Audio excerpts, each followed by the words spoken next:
Takut untuk buat sesuatu yang baru ini benda yang biasa. Ia adalah satu, orang kata, tindak balas yang otak kita beri kepada kita sebagai salah satu langkah untuk membuat kita rasa selamat.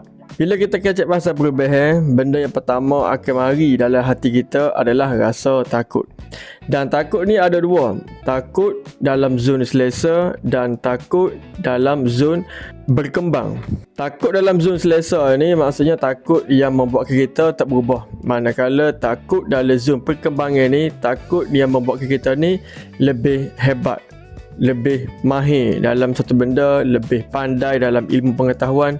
Itu takut yang bagus. Bila kita kecek bab takut untuk berubah ini, ketahuilah takut itu normal dan dia tak akan hilang. Kita tunggulah masa ready setara mana, ilmu cukup setara mana, kita tak akan betul-betul hilang ke rasa takut tersebut. Jadi ada 3 cara yang demo boleh buat untuk hilangkan rasa takut kepada perubahan ni.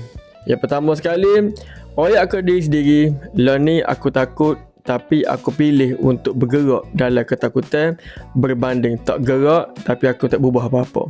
Dalam hidup kita ni tuan-puan, tak adalah benda yang paling sakit dan pedih berbanding sakitnya penyesalan.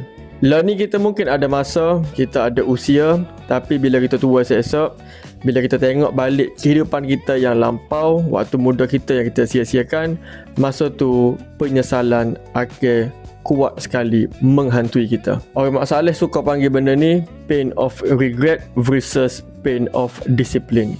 Mana sahaja kita nak, pilihlah. Dua-duanya akan sakit, tapi satu hasilnya molek, satu lagi hasil sebaliknya. Yang kedua, berhenti mencari kepastian. Planning, research dan juga cari pengetahuan lebih-lebih ni, semua ni hanyalah melengahkan masa saja, yang mana ianya hanya direka dalam kepala kita sebagai alasan untuk tangguhkan ambil tindakan. Hanya satu cara sahaja untuk kita dapatkan kepastian, iaitu dengan mencuba.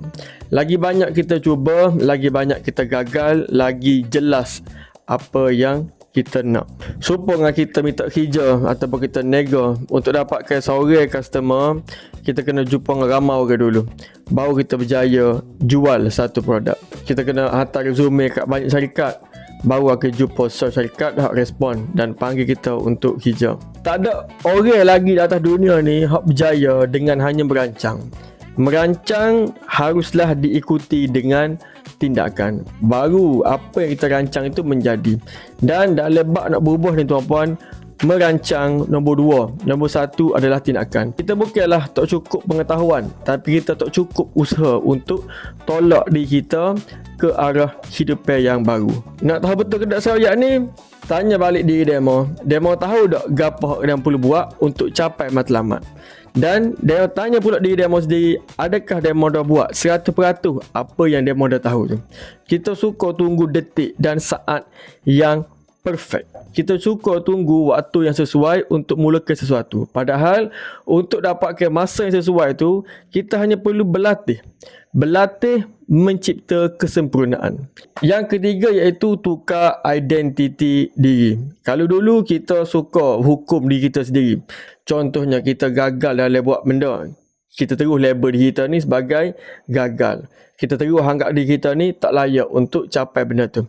Lah ni tukar benda tu daripada aku gagal kepada aku sedang belajar. Relax soul, mong learning tengah belajar. Kalau ada benda tak kena sepanjang perjalanan ni, itu normal, itu adalah perjalanan. Dengan kita guna ayat lagu tu, ianya lebih menenangkan jiwa dan juga memberikan otak kita satu signal yang mana hard work is a comfort process. Otak kita memang tak suka kerja keras. Otak kita memang tak suka benda-benda yang payah. Sebab itu adalah default setting dia. Normal setting dia memang lagu tu.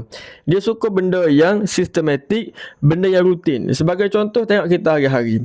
Cuba kita adjust sikit jadual kita. Mesti otak kita akan rasa macam payah nak buat. Sebab kita tubik daripada kebiasaan kita. Contoh mudah lah. Lah ni kita bangun pukul 6.30 pagi. Terus esok kita bangun pukul 5.30. Awal ke sejak saja. Tobat tak akan bangun pukul 5.30 esok. Sebab apa? Sebab otak kita dah biasa bangun pukul 6. Bila biasa bangun pukul 6 dan kita nak ubah benda tu, dia akan jadi sangat payah. Jadi kan cara dia nak bangun awal, tukar identiti. Royak ke diri sendiri, soul, mung seorang yang bangun awal pagi. Aku nak ubah diri aku kali ni daripada bangun lewat, aku nak jadi seorang yang early morning. Dia apa macam dengan akal, kita kecek diri sendiri. Tapi percayalah, dalam bab psikologi, perkataan yang kita ucapkan pada diri sendiri, self-talk orang panggil, itu sangat bermakna.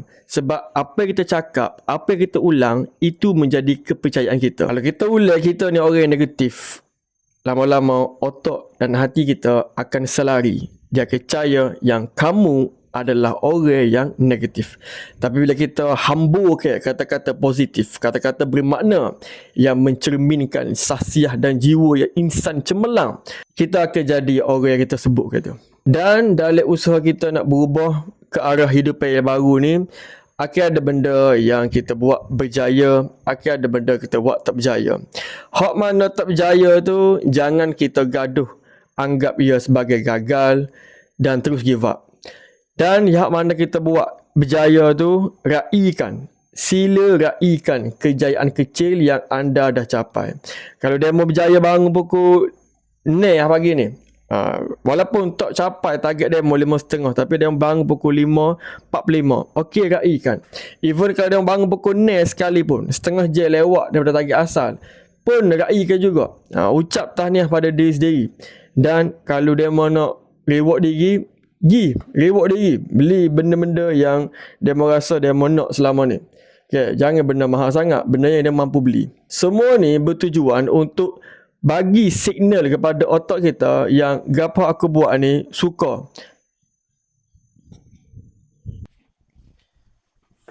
Nak berubah ni bukan mudah tuan-puan. Sebab itulah ramai orang di atas dunia ni tak mampu untuk jadi versi yang dia inginkan, versi yang dia imajinasikan. Sebab dia tak sanggup nak buat gapo yang sepatutnya kena buat.